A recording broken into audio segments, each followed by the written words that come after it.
Yo! Okay, let's talk about gender because most of you are so irritatingly illiterate at gender. Because most people just say, like, oh, but the XY chromosome and the XX makes the female and the XY makes. No! No, no, no, no, no. That's not how it works, and it is not that simple. So I'm going to get straight into it. Okay, you have the sperm and the egg. So let's get over the sperm egg issue. It's never the first sperm. Okay, firstly, the female body considers the male sperm to be a disease, right? What it does is basically attacking lots and lots. That's why there are millions of sperms, and out of millions of sperms, a few make it all the way there, and out of those sperms they fight for the egg. They are trying to break into the outer layer of the egg. The egg has a lot of power in this case. Okay, it can totally destroy all the sperms if it wants. It can choose sperms, it can take in two sperms. It's like a constant fight. So it's not as easy as you were the first sperm. That is absolutely ridiculous. Get over this whole idea. Now, when we are talking about gender, right, there are chromosomes. So the egg is normally has X, and Y is the instruction. If X, Y come together, it becomes male, but it is only an instruction. They only say that this is what I want, right?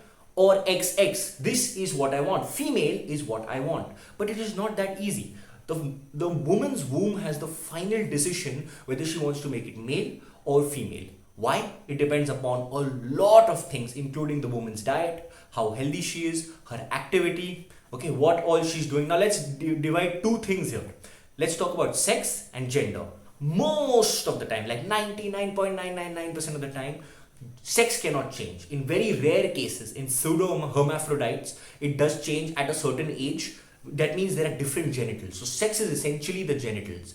Gender, on the other hand, when they say gender is fluid, it's not just some stupid statement, it's a very scientific statement. So what we are going to talk here about is gender. First, let's talk about it in a simple way. Okay, let's imagine four glasses. Okay, if there are four glasses, this is inside the mother's womb. All this activity is happening inside the mother's womb, and until 6 weeks, the gender has not been decided yet by the mother's womb. The instruction may have come, but the gender is not yet decided. And then depending on the food, diet, temperature, activity, etc., there are a lot of other factors.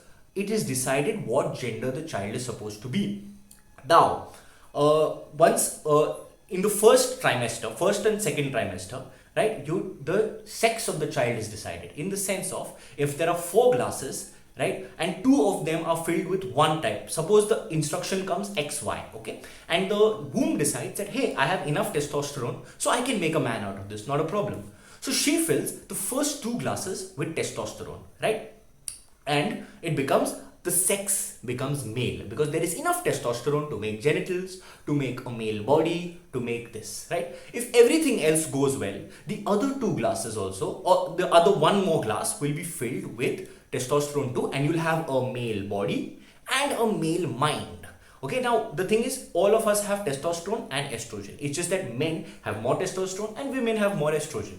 So imagine that the maximum number to make a full male is 3 glasses of testosterone. Same with the woman, right? If the instruction comes XX and it is there is enough estrogen to fill there will be 2 glasses of estrogen. Okay, and then you'll have a female body, and if everything goes well by the third trimester, then you'll also have a female mind because there will be 3 glasses of estrogen, 1 glass of testosterone. I'm trying to oversimplify this because society oversimplifies it, so I'm just trying to simplify it to this level.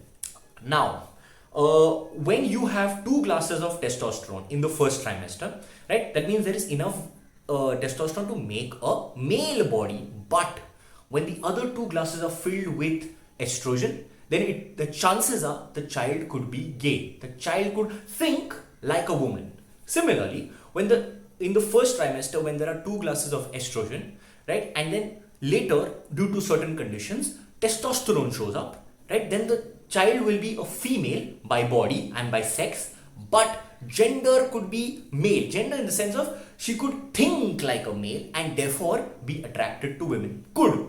There are no guarantees to this. Now, the chemical imbalance is constantly happening throughout our lives. Menopause is an example of it, right? There is a chemical imbalance, whereas even men go through menopause, where they see a reduction in testosterone. On the other hand, women see an increase in testosterone.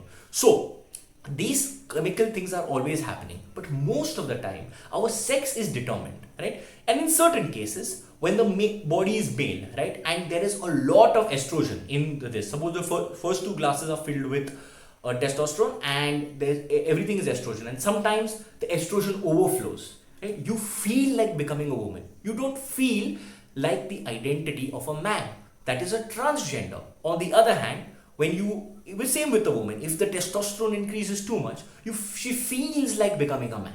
So basically what the fight here is between body and mind, right? So the first two glasses are for the body, the other two glasses are for the mind. Now when there is a confusion between these two things, right, in the womb, then you have problems. Then you have hermaphrodites and pseudo-hermaphrodites. Pseudo-hermaphrodites change their genitals after they are born.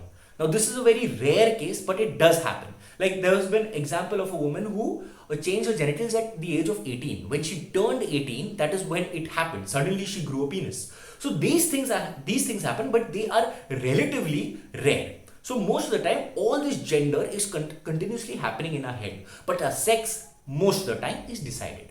That is, it is as simple as that. So next time you want to explain someone gender to someone simply, this is all you have to do. You have to explain to them the theory of the four glasses and how chemicals basically control us, basically control our mindsets, and that God or the devil is not involved in this. It's just pure science. Even animals have these issues. Okay, there are homosexual animals, there are transgender animals that change according to the situation. Even humans change according to the situation. If a woman is kept in a very stressful situation, she'll increase testosterone. Whereas if a man is kept in a very caring situation, in a family situation, then he will increase estrogen. This is how life works. And life is just designed, all of this is just designed to make us comfortable to the situation. There is no need to feel queer about it, weird about it, or say that this is abnormal. These are things that just happen. This is a spectrum of life.